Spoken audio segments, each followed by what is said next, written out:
जैसा कि ये विदित है कि देश में लोकसभा चुनाव होने का समय अब बहुत नज़दीक आ गया है, जिसके चलते सत्ताधारी गठबंधन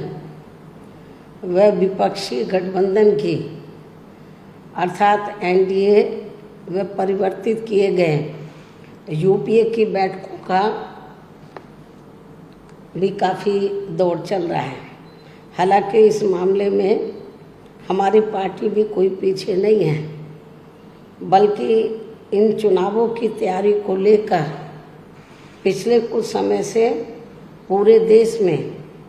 पार्टी की छोटी छोटी बैठकें व बंद जगह पर कैडर कैंप आदि लेने का भी कार्य काफ़ी युद्ध स्तर पर चल रहा है। और इतना ही नहीं, बल्कि अब एक तरफ सत्ता पक्ष का एनडीए अपनी फिर से पूर्ण बहुमत की सरकार बनाने के लिए अपनी दलीलें दे रहा है, तो वहीं दूसरी तरफ विपक्षी गठबंधन यहाँ सत्ताधारी एनडीए गठबंधन को इस बार चुनाव में मात देने के लिए काफ़ी विरोध कर रहा है,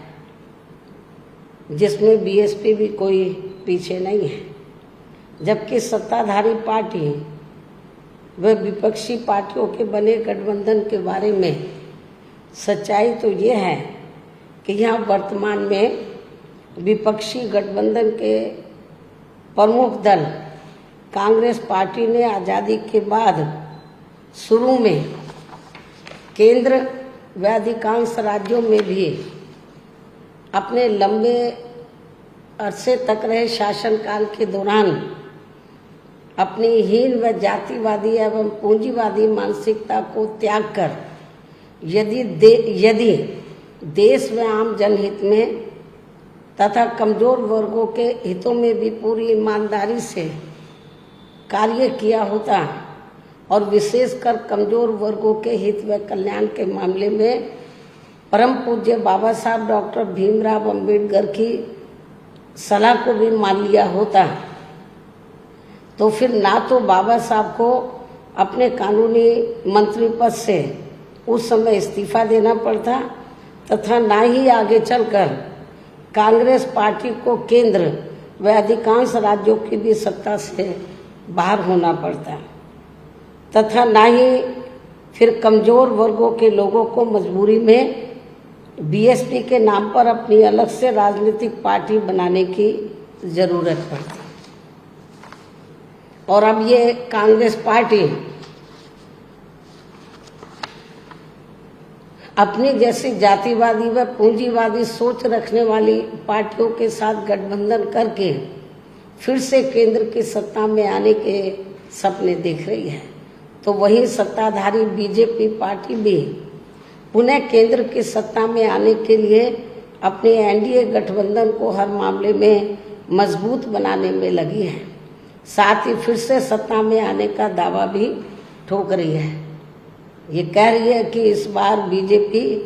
और उनका गठबंधन 300 से ज़्यादा सीटें लाएगा, इसका भी दावा ठोक रही है, जिनकी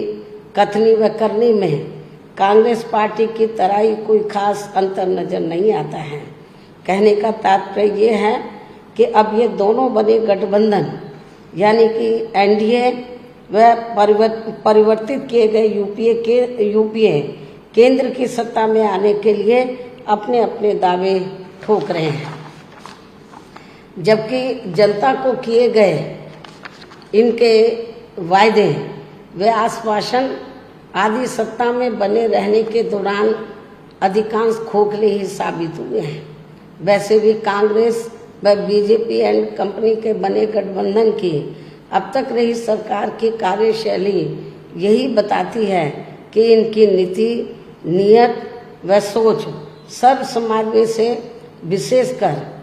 गरीबों, दलितों, आदिवासियों, पिछड़े वर्गों, मुस्लिम एवं अन्य धार्मिक अल्पसंख्यकों के प्रति लगभग एक जैसी ही रही है,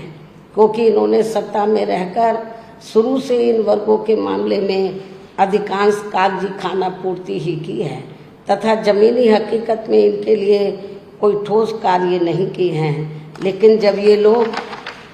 सत्ता से बाहर हो जाते हैं तो तब फिर वे अपने वोट की खातिर इनके हितों में काफ़ी लंबी चौड़ी बातें करते हैं। जैसे कांग्रेस पार्टी का गरीबी हटाओ का व बीजेपी का हर गरीब के खाते में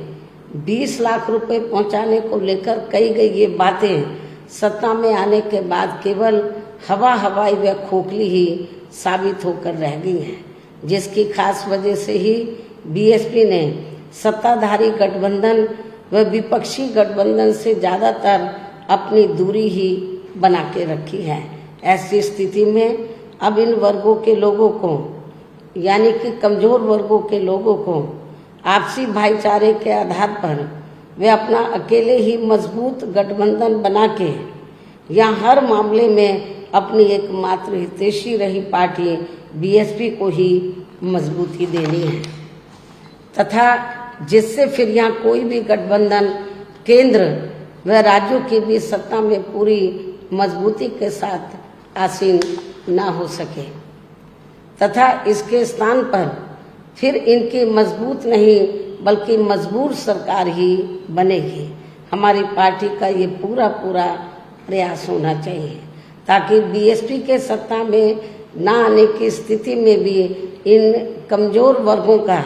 यानी कि दबे कुचले लोगों का ये लोग ज़्यादा शोषण ना कर सके। इतना ही नहीं बल्कि ऐसी स्थिति में बीएसपी को भी सत्ता में आसीन होने का मौका मिल सकता है। और जब तक हम लोग अकेले अपने बलबूते पर खड़े नहीं हो पाते हैं, इसलिए इन सब बातों को ध्यान में रखकर अब बीएसपी को लोकसभा चुनाव में व इससे पहले राजस्थान, मध्य प्रदेश, छत्तीसगढ़ व तेलंगाना आदि राज्यों में होने वाले विधानसभा चुनाव में भी अकेले ही चुनाव लड़कर अपनी पार्टी का बेहतर रिजल्ट लाना होगा।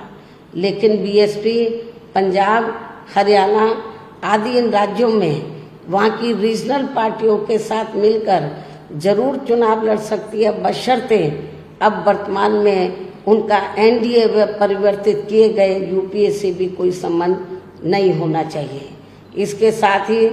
पार्टी के लोगों को हर स्तर पर सत्ताधारी गठबंधन व विपक्षी गठबंधन के